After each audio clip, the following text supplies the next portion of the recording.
Welcome to the 12 report, and these are the headlines. Now, flood alert, you might want to pay attention to this one, as the federal government has warned of extensive floods across 19 states.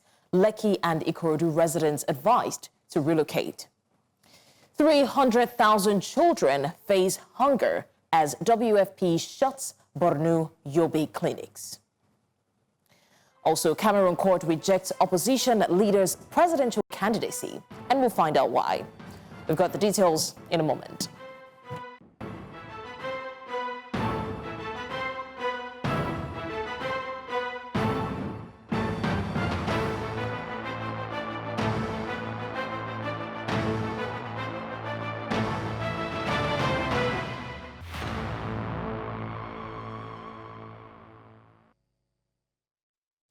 I'm Blessings Masugu, and these are the stories. Still thinking the rains are subtle? Well, the Nigerian government has issued a flood alert for 19 states and 76 locations from August 5 to 9. The National Flood Early Warning System Center warns of heavy rainfall that could trigger severe flooding. States likely to be hit include Lagos, Ogun, Gombe, Plateau, Anambra, and Delta, where floods have already struck. Other affected states span the north and south, including Kebbi, Kaduna, Kano, Cross River, Ebonyi, and Benue. Residents are urged to take urgent safety measures. Last year, floods killed hundreds and displaced over 1 million. Authorities are calling on stakeholders to prepare and protect lives and property ahead of the predicted deluge. Meanwhile, Lagos State government has issued a fresh warning to residents living in low-lying areas across Lekki, Ikorodu, and Ajegunle to relocate immediately to higher grounds as more flooding is expected due to intensified rainfall this season. Now, Commissioner for Environment and Water Resources, Tokunbo Wahab, made this known in a televised interview in Lagos. He advised vulnerable communities to act now to avoid disasters as the rains intensify. After all, better safe than sorry. Now it's day 2 of what's shaping up to be one of the most significant industrial gatherings of the year, the 9th Nigerian Raw Materials Expo. This event kicked off on Tuesday and is shining a spotlight on Nigeria's heavy reliance on imported raw materials and the urgent need to develop sustainable homegrown solutions. With key government officials, private sector leaders, and international partners all in attendance, the 3-day expo is positioning itself as a major platform for driving investment, policy dialogue, and innovation in the country's industrial landscape.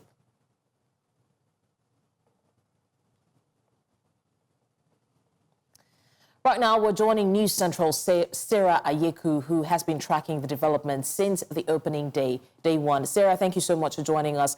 It's another gathering where we talk about raw materials and the fact that we no longer need to heavily rely on import. What's going on there?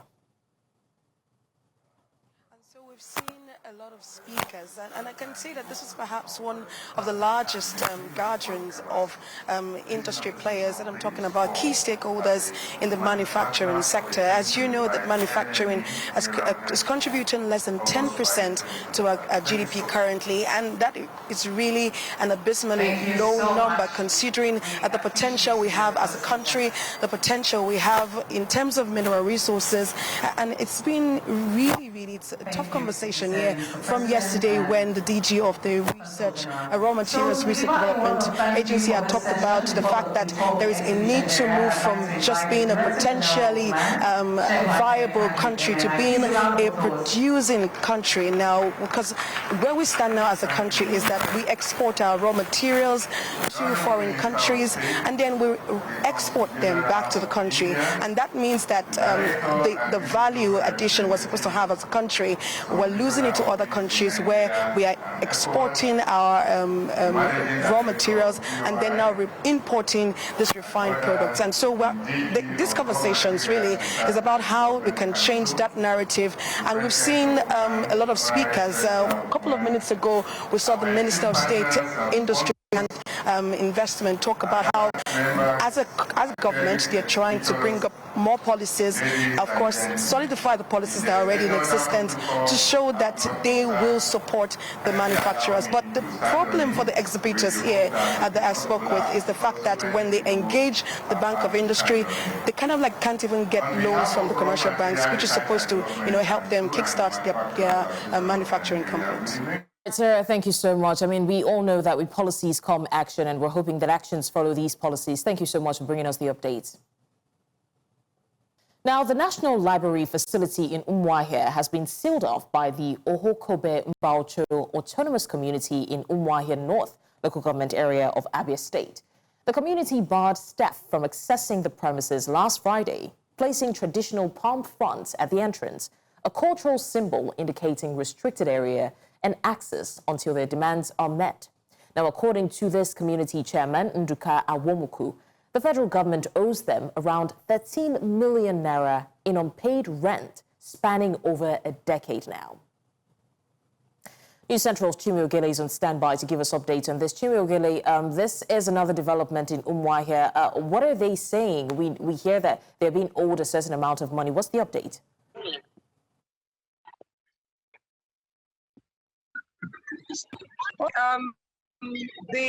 I'm standing right in front of the housing and library here in Umuahia State Capital. And this place, the National Library has been using this very building since 2009. And the state government entered into this tenancy agreement with the community. From what the head of the branch told me earlier on, he said that the agreement is that the state government of every state will have to provide an accommodation of the National Library in every state that they are to go to. And Abia State government in 2009 found this place, and said they did not give them government facility, but then they hired a community building and then it to the National Library and pay only 5 years. So they are saying that for 10 years, the government has not paid a dime and they are losing revenue. So right now, the workers are not at work and the place is sealed with the palm fronts to say that people are barred from gaining access into the hall. So we understand that this library has operated on the property for a while now. What efforts, if any, has been made by the federal authorities to resolve the issue before now?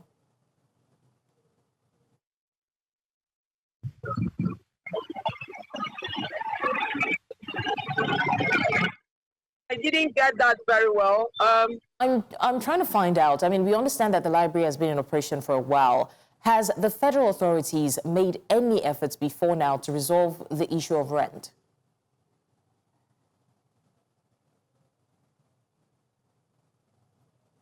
I think the people are saying that this facility has been in their property and they are.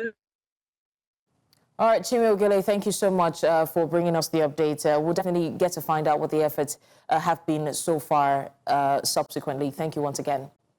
Now we're talking security. A total of 211 suspects involved in various crimes in Delta State have now been arrested by the State Police Command. The State Commissioner of Police, Olufemi Abaniwanda, disclosed this to journalists in Asaba. The state capital also revealed that peace has returned to the once troubled Abraka and academic community. News Central's correspondent, Austin Azu, tells us more. Abraka, an academic community in Delta State's Ethiop East local government area, experienced worrisome security challenges, resulting in protests from the local population.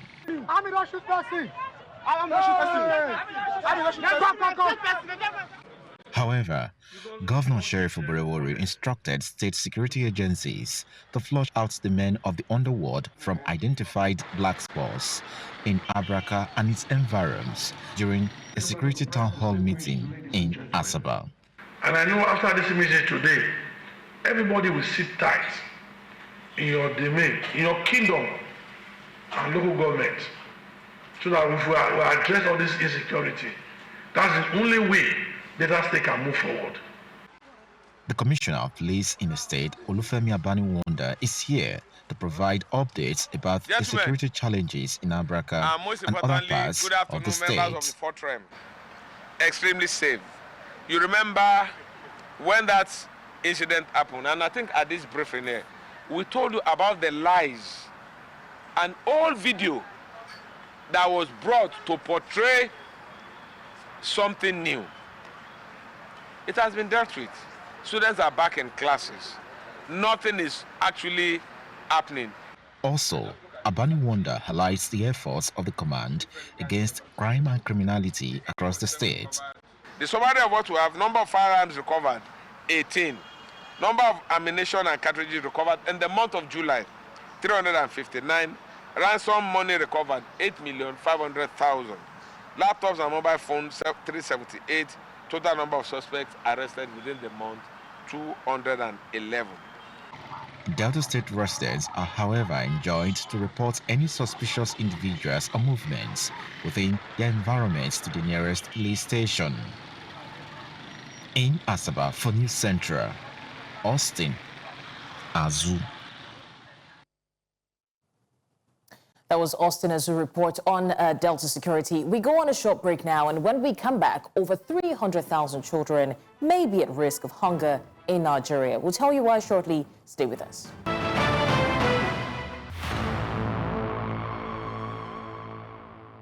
Many thanks for staying with us on the 12 report. Now, in Rivers State, the coalition of political parties has declared its full support for the upcoming local government elections scheduled for August 30, 2025. This endorsement aligns with the Supreme Court's ruling mandating democratically elected councils at the local level.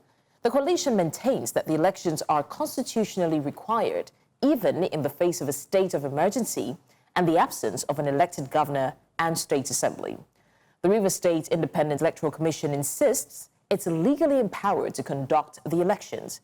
However, critics, including several civil society organizations, argue that RISEC's current composition under emergency rule renders it illegitimate. Joining us now is Favor Ruben, the Publicity Secretary of the Rivers State Coalition of Political Parties, to share more on the position. Thank you so much, Mr. Favor Ruben, for joining us. All right, Mr. Ruben, if you can hear me, given the legal and political concerns of this development, first off, what is your take on all of it?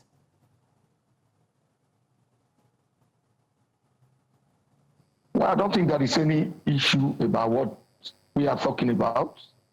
The election timetable are already been given out, and the coalition of political parties is seriously working to be part of this election. So I don't see any issue about that. The former board have already given 90 days to this effect. And what they do is not to extend the date within the period. And when the time was given to us, we started preparing for our election. So that's why when it came up, we are ready to be part of that election. So we are not bothered about whatever issue that is coming up. All the party that is ready to participate in this election are done with their primaries, and we are ready for the election. Okay, well, are we not worried about political tension? Because some critics argue that holding elections under emergency rule could further deepen political tensions in the state. How would you respond to that? You should know one of the mandates given to the South Administrator was to make sure there is peace in Rivers State. And there is something that will bring peace in Rivers State is the local government election. Because we want democratically elected people to be in the grassroots. Remember, this is democracy. And without the grassroots, democracy cannot fly. And when you talk about tension, I don't see any tension in Rivers State. As we talk, I mean, Rivers State is as peaceful as anything. There is no tension. In fact, the people are happy. They are enthusiastic to see that democratically elected chairman will mount all the 23 council. So nobody is disturbing themselves. There is no tension. People that are creating tension are just doing that for their own selfish interest. But presently in Rivers State, there is no tension. I can tell you that. We are peaceful, we are just ready, and we are happy that the election want to take place. All right, Publicity Secretary for the River State Coalition of Political Parties, Farin Gada, thank you so much for joining us to discuss this. Now, in a related development, bandits have reportedly abducted at least 20 persons, mostly young girls and women in Moriki town, Zurmi local government area of Zamfara state. A resident, Sufianu Moriki, said that the victims were abducted on Saturday while fetching firewood on the outskirts of a town. The Zamfara Police Command spokesperson, Yazid Abubakar, said he was yet to be informed about the incident. The situation is worsening a malnutrition crisis in the northwest as attacks drive people away from the farms. Earlier on, national security analyst Dennis Ametri shared his thoughts on these attacks. Plateau State, in Zamfara. And then, of course, there is another report I just read about Nasarawa, where the Federal University was attacked and the girls were raped and, a lot of things happened there. What is happening is because, these are safe school initiative, community engagements and stuff like that are not being pursued to the end. Because normally, the procedure will be when things like this happen, we have the governor of the state or people from Abuja will come in and, talk to the people, and then they go away. And you find out that this situation continues. I think there has to be a concerted effort in trying to deal with it, because a lot of people are displaced, and we cannot continue to, deal with it by either pointing fingers or who did it or who didn't do. The governors have a lot to do. They are looking at the federal government. Everybody's looking at the federal government now. Anything happens, and then they look at the federal government. The states have a lot to do. And forget about this story about I am not the chief security officer of the state. That is not tenable anymore, because the governor knows that he has at his disposal the police, he has the DSS, even the army commanders that are in the states are under him. And they should, own up and then, of course, have regular meetings with them, rub minds with them, and then let them go. Now, in another unfortunate development, a deepening funding crisis has forced the World Food Programme to shut down over 150 of its supported nutrition clinics across Borno and Yobe states in Nigeria's northeast. Now, the closures cut off access to potentially life-saving treatment for more than 300,000 children under the age of 2, placing them at serious risk of acute malnutrition and wasting. Now, the WFP has also warned that it may suspend emergency food and nutrition support for 1.3 million people in that region by the end of July, as its food stockpile has been completely depleted. Now, to sustain its critical operations through 2025, the WFP says it needs at least $130 million, and that's a lot of money.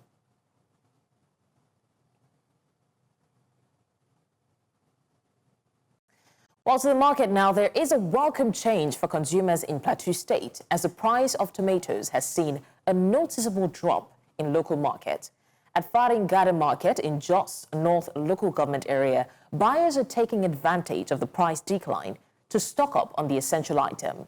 And while many residents have praised the development, they're also calling on the government to intervene and help stabilize prices of other food items across the board.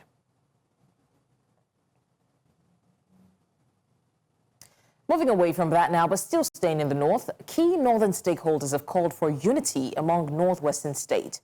This was during the Northwest Governors Forum Constitutional Review meeting held in Abuja, where representatives from the 7 Northwest states say that the theme of the meeting, which is aligning regional priorities for the people-centered constitution, speaks aptly to the objective of developing a unified Northwest position on constitutional reforms. News Central's Sumaya Abubakar reports. It was the Northwest Governors Forum Constitutional Review Consultative Meeting, which held in Abuja. Key representatives and stakeholders from the 7 Northwest states converged to deliberate on issues bordering on the development of the Northwest region. They say that the North has contributed immensely to the growth and development of Nigeria since independence. The North has given this country statesmen, farmers, soldiers, scholars, and businessmen. It has withstood the trials of war and the seductions of division. Today, though, it stands ready to lead again. While highlighting the purpose of the meeting, they say that the ongoing constitution amendment process is important and will present an opportunity for the Northwest to develop its region. We are convened at a moment of great promise in our constitutional evolution. The current amendments process offers an unprecedented opportunity to deepen national unity through equity and innovation. If we engage constructively and strategically, the North can help shape a more resilient federation, one that works for everyone. As we gather here, we are entrusted with the solemn task of reviewing and refining this foundational document to ensure it meets the contemporary needs of our people and strengthen the unity and stability of our nation. The 7 Northwest states of Kaduna, Kano, Katsina, Jigawa, Sokoto, Kebbi, and Zamfara have collectively come together to take a common position on the current constitutional reforms happening in the country at the moment. This will enable us, to drive sustainable development across the region as one. The deliberations helped stakeholders take a common position on key issues affecting the Northwest, bordering on state police, resource control, state creation, the role of traditional rulers, amongst others. These positions illustrate a careful balance between regional autonomy, national unity, and democratic reform that are shaped by economic realities, security concerns, and cultural context. With their position now clearly spelled out, stakeholders present are calling for a united North approach to pushing for expectations from the constitutional review process to ensure that the North developmental aspirations are achieved. In Abuja, for News Central, Sumaya Abubakar. And now coming up on the news, Cameroon court disqualifies opposition leader Maurice Kamto ahead of 2025 election. The details after the break. Stay with us.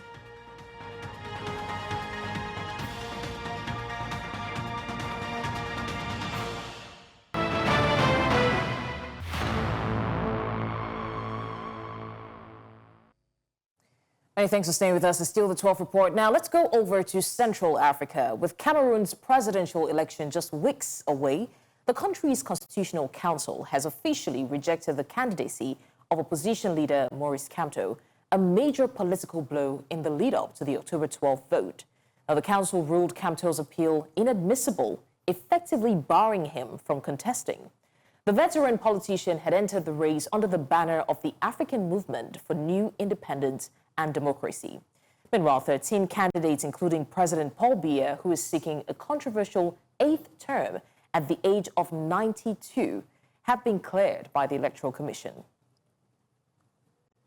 Well, joining us now in the studio to unpack the legal and political implications is someone who is passionate about Cameroon, a social justice advocate and journalist, Kathleen Ndongo. Thank you so much for joining us. Thank you for having me. Well, before the break, you were talking about Cameroon, and I could hear the passion in your voice, but the anger as well.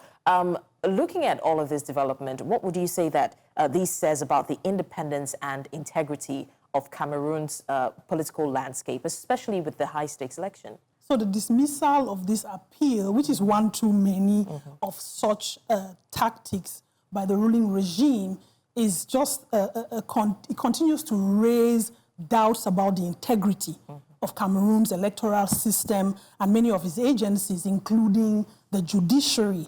And the dismissal of the appeal being quoted as inadmissible is one of those things that a lot of pundits are saying, why is it inadmissible? If the legal team says that they met the Electoral Code's Article 110 and 112 that fixes on requirements for candidacy, which they say Kamto's team met fully, and they say that, they as the defending team also met. So nobody understands why it's it's inadmissible. And that is why a lot of people are saying this is more legally incorrect and a political vendetta than anything. We also have to remember that the Electoral Commission is made up of leaders. The leadership of that Electoral Commission is made up of people who are affiliates to the ruling central CPDM, right, the party of the ruling regime. Also, the Constitutional Council, which was created in 2018, that's 22 years after there was a constitutional review to set it up,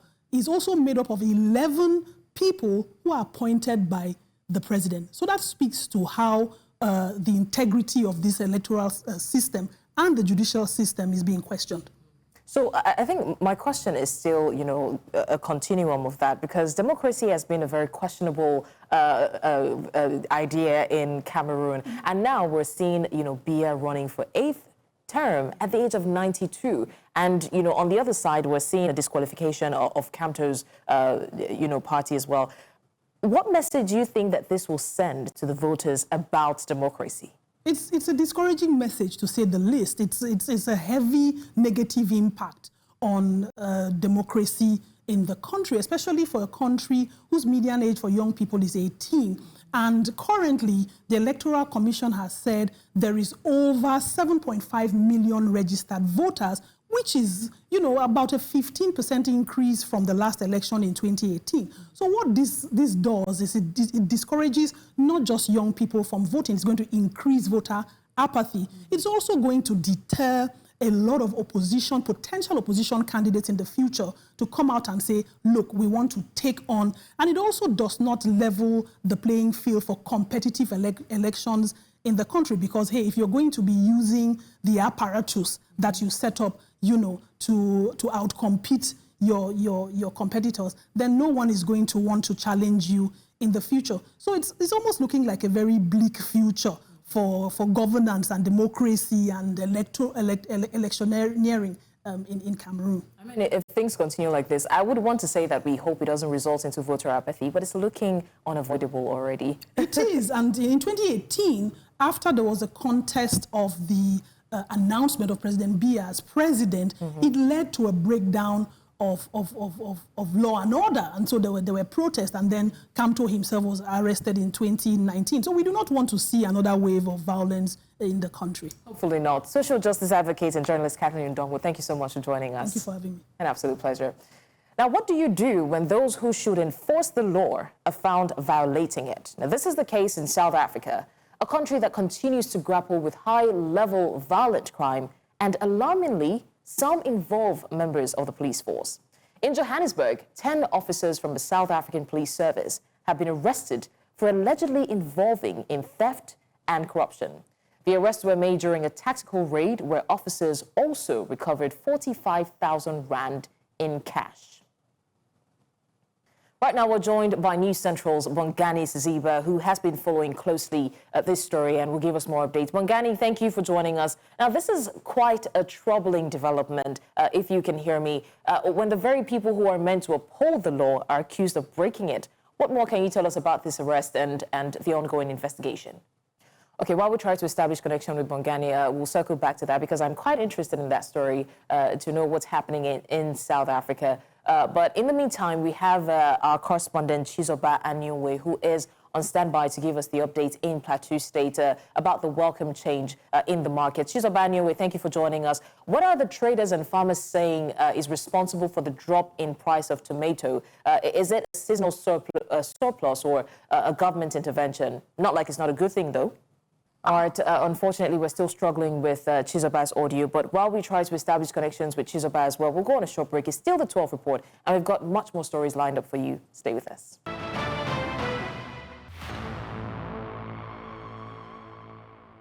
Thank you for staying with us on the 12 report. Now, Israeli Prime Minister Benjamin Netanyahu says the defeat of Hamas in Gaza must be completed before the hostages left and can be freed days after a cabinet meeting to discuss an updated war plan. The premier is considering taking full military control of Gaza, even after external pressures insist on him to end the war. However, senior UN officials warned that expanding the fight risked deadly consequences, while others think it's merely a negotiating tactic. Israel citizens have expressed rage over the recent footage of weak and bony captives, while UN experts also warn of emerging famine for Palestinians in Gaza. Released video of Israeli hostage Avitar David starving and being forced to dig his own grave in a Hamas tunnel. I have, yeah. I think it's horrible. I think it's horrible. And I hope a lot of people do get to see it, as bad as it is, because I think it's a horrible thing. And now for more on this, I'm joined by our senior international correspondent, Afia Hagan. Thank you so much for joining us, Afia. Now, yesterday we spoke about Israel's intention to intervene. What exactly are the plans that Israel has for Gaza? That's right, we did talk about this yesterday, and this story has not gone away. Now, Israel occupies about 75% of Gaza at the moment, and it wants to go for full occupation, and that would mean taking over areas where a lot of civilians have fled to, namely in the north of the country and along that coast as well. And these are areas that are hugely populated and have some of the most difficult living conditions. And also it's areas that it's thought where hostages are being held. And the hostage families are really, really upset and angry about this potential plan for full occupation by Israel of Gaza. They think that that could lead to their hostages, their relatives, being killed by Hamas before the IDF can get there. What has been the response to this plan from the United Nations and the others?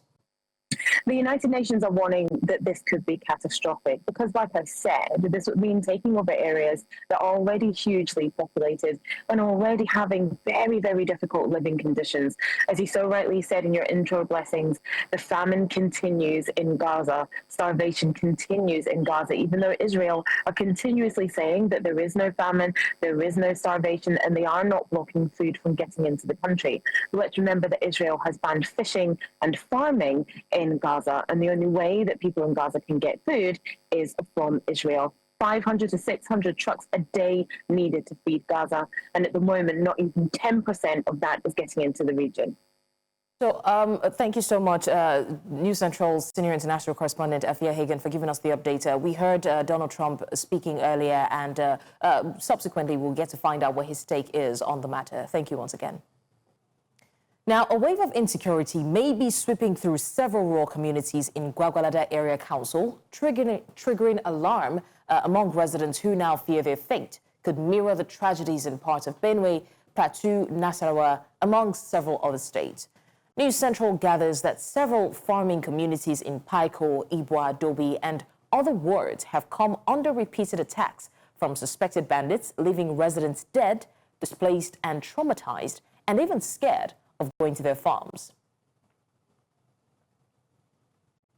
Right now, News Central Sagir Ibrahim joins us from Gwagwalada area in Abuja to bring us up to speed with this development. Sagir Ibrahim, thank you so much for joining us. What is the latest on these deadly attacks in the Gwagwalada area? Good afternoon, Blessings. Thank you for having me on the Curve Report. Well, the concerns continue to be on incessant attacks by bandits. Here, currently, I'm at Gwako community. It's very close to Gwagwalada. In fact, it's in Gwagwalada, but then these communities are on the outskirts, way into the villages, and they complain that the lack of security presence in this area has caused for these bandit attacks, to continue to go on incessantly. They say it has been on for 10 years now, but the recent waves of insecurity has increased calls for quick government intervention, especially calls, the Minister of the Federal Capital Territory to quickly intervene to prevent all of these cases from going on. Residents here have described the situation as being similar to that we've seen in states like Nasarawa, Plateau State, and very recently in Benue State and several areas in the state. They said these bandits would come in a militia style, attack their villages, attack their farms, and now destroy the shops and then leave after causing the carnage. They even said the most recent attack, which happened like a week ago, left quite a number of them dead, with even the bandits promising that they would be revisiting the community in the very near future. Unfortunately, I've not been able to get any of them to speak because the village is really inside of the forest. In some of these areas, they say it's not even accessible via cars. So they say when we get to speak with some of them, we'll be bringing what the situation is in subsequent reports. But for now, they are complaining that there's an urgent need to address severe killing, incessant killings in communities in Gwagwalada, so as to prevent the situation from going the way that we've seen in several other north-central states. All right, thank you so much, Sagri Ibrahim, for bringing us the update. Unfortunately, it's a devastating situation in Gwagwalada, and we're hoping that the government weighs in on it on time.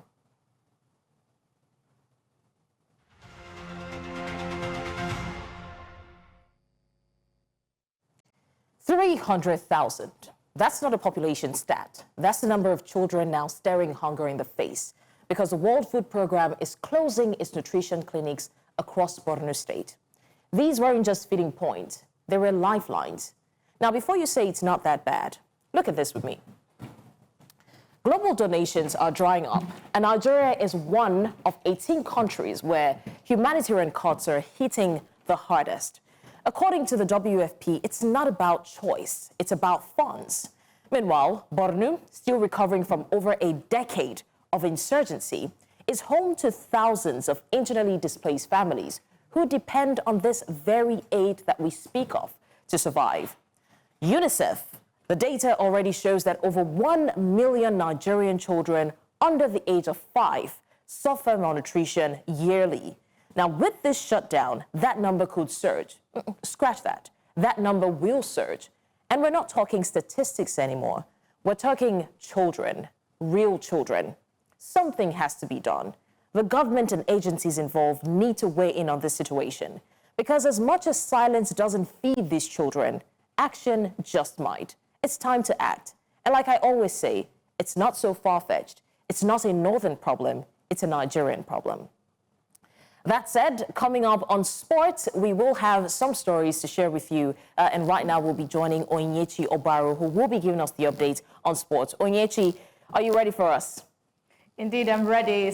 Blessings. It seems we're not taking a break in August because Nigeria just won the second edition to host the 2027 Africa School Games. We knocked off beat from South Africa and Kenya, but I'll bring you more on In the Game. As Onyechi Obaro will be giving us more sporting stories. But in the meantime, do also follow us across all social media platforms. And you can watch live on DSTV. You can also watch us on Star Times, on Avo TV, and also live on YouTube. Many thanks for watching. I'm Blessings Musugu.